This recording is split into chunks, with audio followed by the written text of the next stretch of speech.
Have you ever wondered how a 30-second decision can destroy an entire life? I thought I knew the answer, until I discovered I was completely wrong. My name is Connor, and I'm going to tell you a story that maybe you should never hear, but that needs to be told. You know that feeling of living two completely different lives? One where you're the good guy, responsible, building a solid career and a stable relationship. And another where you're dominated by desires that should have been buried in the past. Well, I lived that firsthand, and the price I paid was much higher than I imagined. For 6 years I carried a silent obsession for a woman I met in a technical course. Vanessa was everything I wanted, but never had the courage to conquer. When she reappeared in my life, married, stable, with everything on track, I thought I could finally resolve that unfinished business from the past. How naive of me, right? Look, I've always been one of those guys who can't focus on just one thing, you know? Since I was a kid, I had this habit of wanting to embrace the whole world at once. My mom always said I was a dreamer, but honestly I think I was more anxious. I was afraid of choosing one thing and then discovering the other was better. So I always did at least 2-3 things at the same time, thinking that way I'd increase my chances of succeeding in life. It was like I was afraid to put all my chips on a single card, you understand? When I reached the transition between adolescence and early youth, there I was again, doing a bachelor's degree in administration and a technical course in electronics at the same time. The technical course was at a very renowned institution in our region, so students from various neighboring cities would enroll in the institution's courses. I chose electronics because I was always fascinated by technology, but also because I thought it would give me a second career option in case administration didn't work out. Typical me, right? Always with plan B, C, and D up my sleeve. In the first days of the course, my shyness spoke louder. I was one of those who arrived in the classroom, sat in the corner, and waited for people to come talk to me. Not that I was antisocial, but I was never one to introduce myself first. I always thought it would seem forced or desperate. Even so, I ended up making some initial friendships with guys who, like me, were more reserved. I also reconnected with some childhood friends who were taking the same course, which made me more comfortable. But that's when things got interesting. There were 2 girls in my class who caught my attention from day one. They were friends, came from one of the neighboring cities and were quite short, which was already a weakness of mine. One was brunette, with that smile that lit up the entire room, Vanessa. The other had copper-red hair that shone when the light hit it, Haley. Man, I was kind of mesmerized just watching them talk and laugh together. The funny thing is that I, Connor, even being shy, always drew attention in the classroom. Maybe it was my physical build. I was much taller than the average guys in the class, or maybe it was my somewhat intellectual way, always wearing glasses, speaking slowly and thoughtfully, not participating in the silly jokes the others made. I kind of lived in my own world, focused on studies and my grandiose plans for the future, and that, without me realizing it, sparked their curiosity. And then began that classic cat-and-mouse game that everyone knows, but no one admits they're playing. I noticed that Vanessa and Haley looked at me differently, you know. It wasn't just a casual classmate look. It was something more intense, more curious. When I arrived in the classroom, I felt they would stop talking for a few seconds and observe me. And I, of course, pretended not to notice, but inside I was boiling with anxiety and expectation. What confused me most was that I couldn't decide which of the 2 I felt more attracted to. Vanessa had a more extroverted way, always laughing loudly and making jokes that made me laugh too. Haley was more mysterious, with that deeper look that seemed to always be analyzing everything around. I was torn between the 2, and this indecision completely paralyzed me. I was afraid of choosing one and then regretting it, or worse, trying both and ending up being seen as just another ordinary guy. They, on the other hand, were masters at the seduction game. They started asking me for small favors. "Oh, Connor, can you lend me your calculator?" Or, "Did you understand this subject? Can you explain it to me after class?" I always agreed, of course, but I was too nervous to turn these moments into something more intimate. They knew exactly what they were doing, testing me, seeing how far I would go, how much interest I showed. And I, naive, thought it was just coincidence. The most interesting thing is that Vanessa and Haley were really good friends, and this created a delicate situation. I noticed they talked about me when I wasn't around.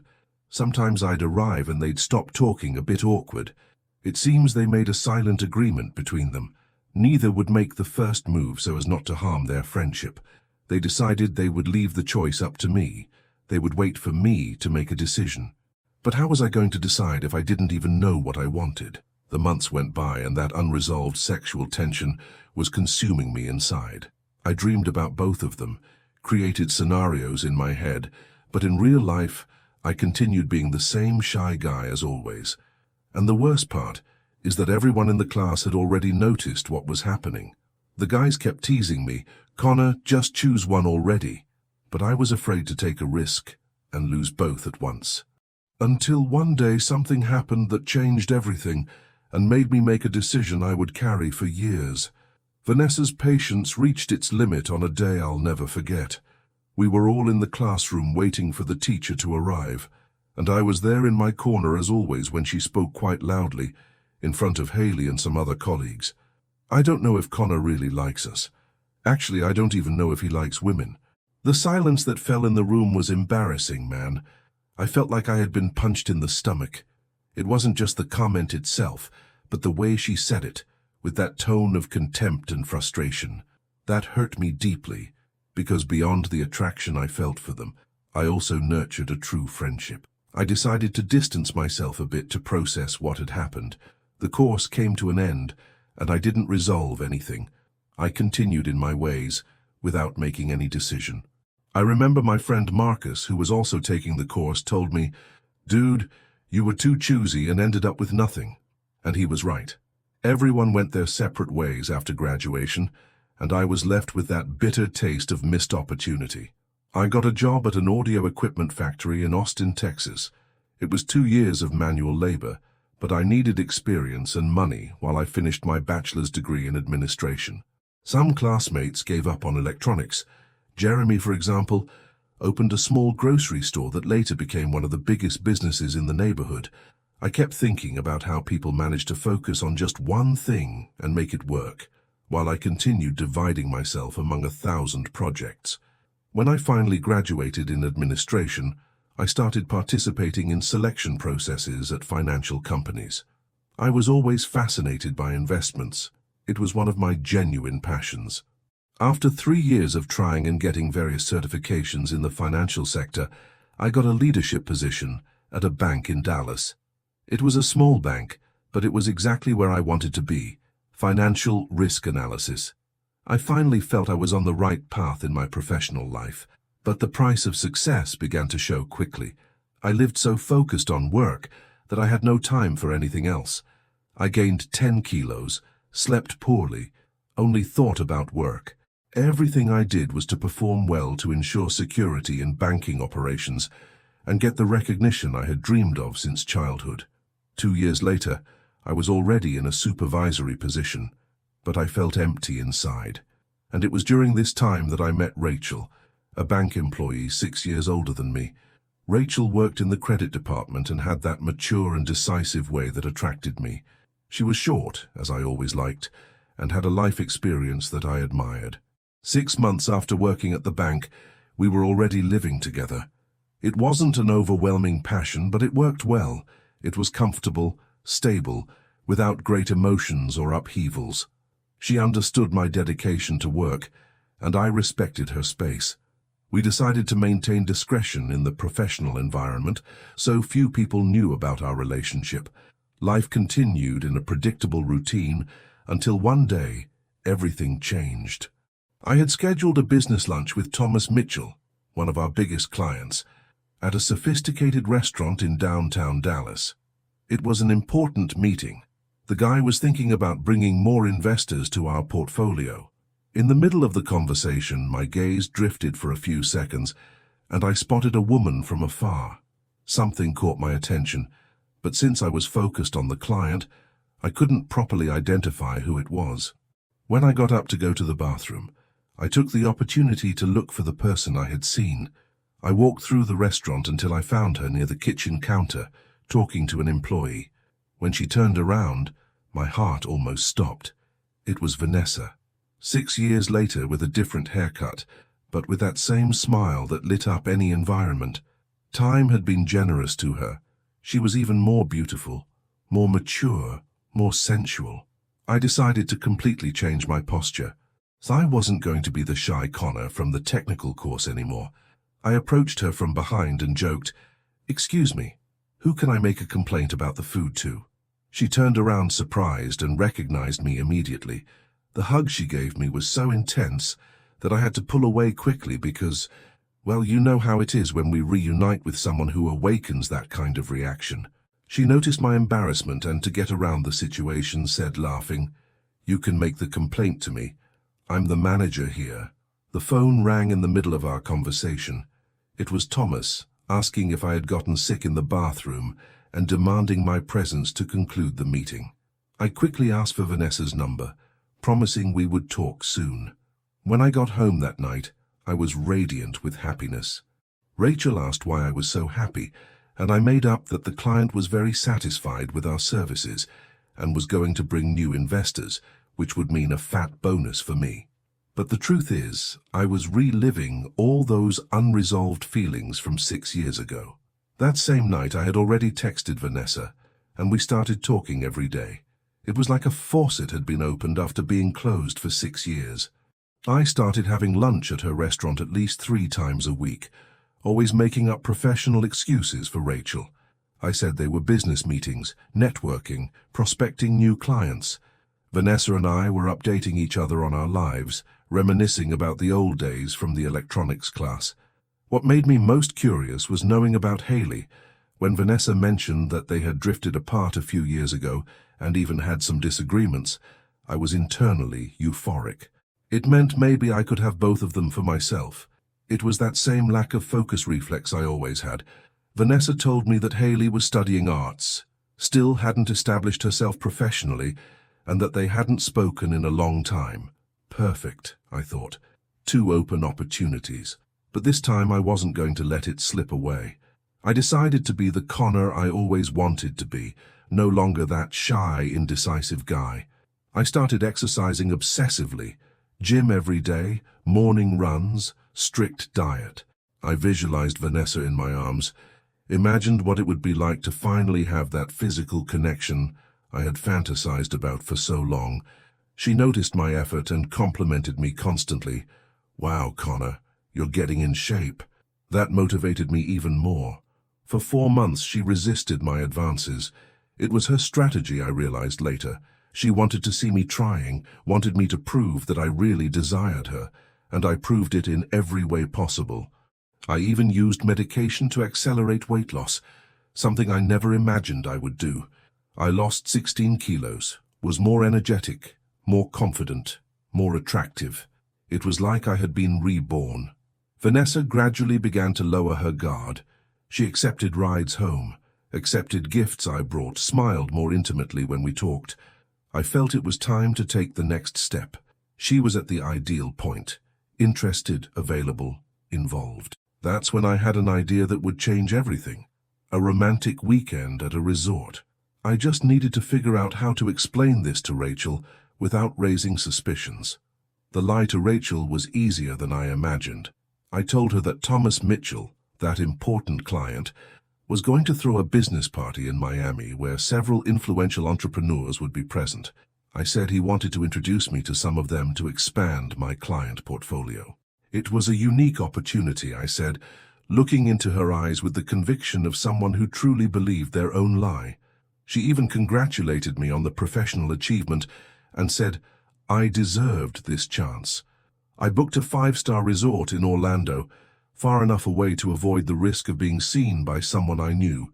I wanted to really impress Vanessa, show her that I was no longer that shy, insecure boy from technical school. When I made the invitation, she didn't hesitate for even a second. "It's about time, Connor," she said with that smile that made me melt. The beginning of summer was approaching, and I felt like the stars were finally aligning in my life. The 3 days at the resort were absolutely unforgettable. Refined food, perfect ambient music, crystal clear pools, but none of that mattered compared to the intensity of what happened between us. It was as if all that repressed desire from 6 years had exploded at once. Vanessa had the same thirst as me. She didn't even want to waste time at the pool or eating because she needed to make up for lost time, as she put it. They were breathtaking moments, the kind that just remembering makes your heart race. We both kept wondering why the hell we had taken so long to reach that point. If I had known it was like this, Connor, I would have grabbed you on the first day of the course, she whispered in my ear on the second night. I felt like I was living a dream. I had finally conquered the woman who had tormented me for years. She was everything I imagined and much more. Passionate, intense, completely surrendered to the moment.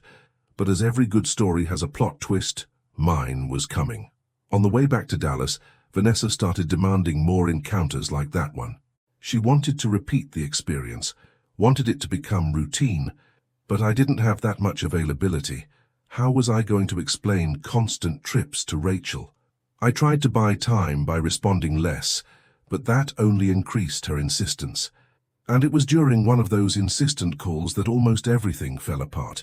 Rachel was very close when Vanessa's name appeared on my phone screen. My heart almost jumped out of my mouth when I saw Vanessa's name on the phone screen with Rachel just a few meters away. I quickly declined the call and left the room, pretending it was something work-related. I sent a desperate message to Vanessa, saying she needed to be careful, that my wife almost discovered our affair. That's when I realized the fatal mistake I had made. I had never told her I was married. Vanessa's reaction was explosive. She started calling me obsessively, 1, 2, 5, 10 times in a row. I rejected all the calls and could only respond by text. She was furious, feeling betrayed and used. How could you do this to me, Connor? I didn't even have the chance to choose. You took away my freedom to decide whether or not I wanted to get involved with a married man, she wrote. And she was right. I had been cowardly and selfish. The ultimatum came the next day. Tell your wife about our affair or I'll never speak to you again. I was desperate. As much as the sex with Vanessa was much more intense and the physical connection was absurdly better, I already had a built history with Rachel. She was a good person, didn't deserve to suffer because of my weakness. I knew that if I told the truth, I would lose both, and probably my job too. I made the hardest decision. I didn't tell Rachel anything. Vanessa kept her promise. She quit the restaurant and moved away from Dallas. She was devastated, called me every name possible, said I had destroyed her chance of finding the love of her life. For months, there was absolute silence. I felt guilty, but tried to convince myself I had made the right choice. 5 months later, out of nowhere, she sent me a message that left my legs shaking. Connor, I couldn't forget you. I slept with other men only thinking about you. Our connection was the most intense I've ever had in my life, and you took away my chance to have that again. I felt like I was walking on quicksand. The more I tried to get away, the deeper I sank into that obsession. And the worst was yet to come, because 3 weeks later she sent me a message at 11 p.m. that almost destroyed my life.